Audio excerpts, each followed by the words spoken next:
Hello friends, मैं अभिषेक कुमार समृद्धि IAS के online platform पे आप सभी का स्वागत करता हूं, अभिनंदन करता हूं।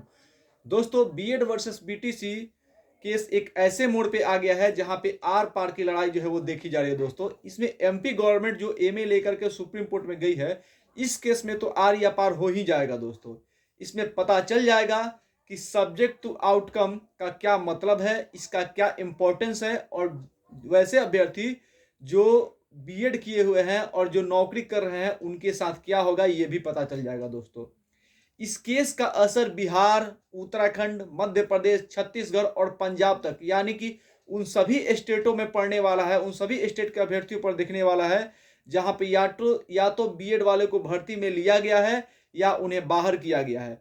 उन सभी के जो है नौकरी पर या फिर उन सभी के ऊपर जो है इसका प्रभाव देखने को मिलेगा, इनका असर जो है देखने को मिलेगा।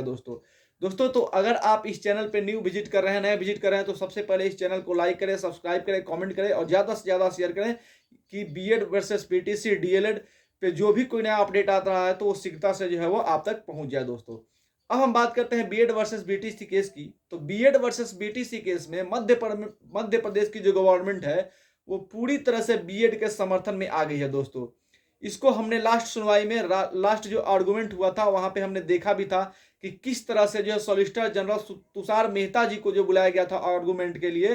तो ये एक बहुत बड़ी चीज थी दोस्तों, और पता चल रहा है कि नेक्स्ट सुनवाई जो होने वाली है उसमें और जो है बड़े बड़े वकील को जो है वो बुलाने का, एडवोकेट को जो है लाने का फैसला जो है किया जा रहा है। दोस्तों, तो बीएड के समर्थन में जो है, बीएड के सपोर्ट में एमपी गवर्नमेंट जो है वो पूरी तरह से खड़ी हो गई है। दोस्तों, अगर ऐसा ही दोस्तों एनसीटीई ने किया होता, अगर एनसीटीई की तरफ से 11 अगस्त वाले फैसले के पहले अगर ऐसा हुआ होता दोस्तों, तो आज डीएलएड वाले जो हमारे अभ्यर्थी थे वो वैलिड होते। तो डीएड वाले अभ्यर्थी जो है वो भी वैलिड होते।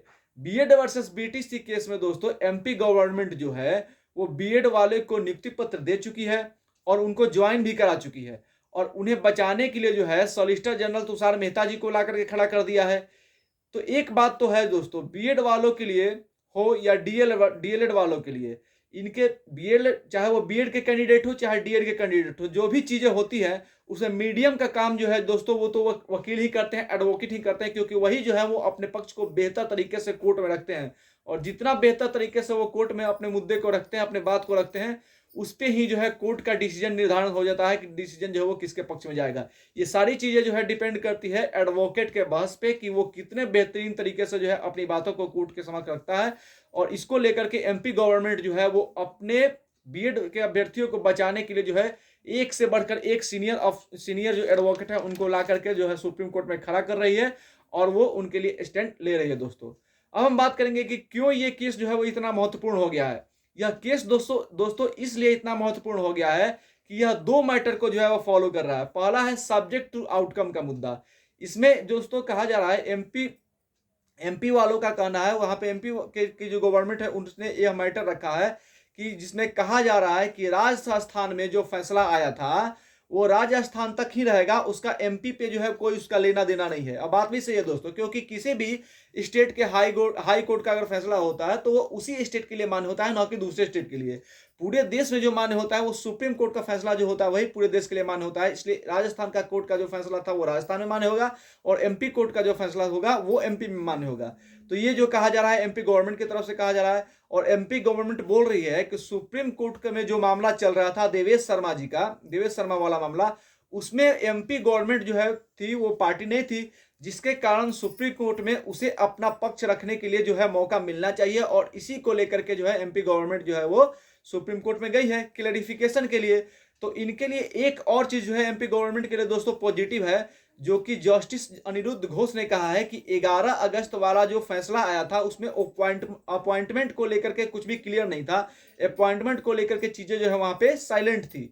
तो इसमें जो है क्लेरिफिकेशन होना चाहिए, क्लेरिफिकेशन की जरूरत है। इसलिए भी उन्होंने जो है वो अनिरुद्ध घोष जी ने जो है इस सुनवाई को जो है वो सेम बेंच में रखा था, सेम बेंच में भेज दिया है कि इसकी सुनवाई जो है वो सेम बेंच में होनी चाहिए, जिसमें जस्टिस सुधांशु गुलिया और अनिरुद्ध घोष जी की बेंच है, तो उसमें इसको भेज दिया गया है। तो अब इसकी सुनवाई जो है वो उसी बेंच में होगी दोस्तों। तो यह एक मामला था। अब देखिए इस केस का जो मामला है वो बिहार पे भी देखने को मिलेगा दोस्तों, क्योंकि बिहार पर इसका असर कैसे पड़ेगा आप देखेंगे। क्योंकि 2020 में बीएड वाले जो अभ्यर्थी थे बीएड 2020 वाले, उनको वे ज्वाइन कर चुके थे और उनको जो है वो बाहर कर दिया गया है। तो जो सब्जेक्ट, ये भी जो है सब्जेक्ट टू आउटकम के तहत ही किया गया है, तो उनको भी जो है इससे क्लेरिफिकेशन मिलेगी और उनका रास्ता जो है वो खुल जाएगा दोस्तों। अगर यहाँ पे एमपी गवर्नमेंट के पक्ष में फैसला सुप्रीम कोर्ट का आ जाता है, तो बिहार हो, उत्तराखंड हो, एमपी का दोस्तों की फैसला ही है, पंजाब हो, छत्तीसगढ़ हो, वहाँ के जो भी बीएड वाला व्यक्ति हैं जिनको जो है नौकरी करने के बाद, जॉब करने के बाद उनको हटाया गया है, तो ये उनके लिए जो है दोस्तों एक बड़ा मौका हो जाएगा, उनके लिए जो रास्ता खुल जाएगा। तो ये अपडेट है। इसके बाद अगर कोई अपडेट आता है तो हम आपको जो है दोस्तों लेकर के उपस्थित होंगे। धन्यवाद।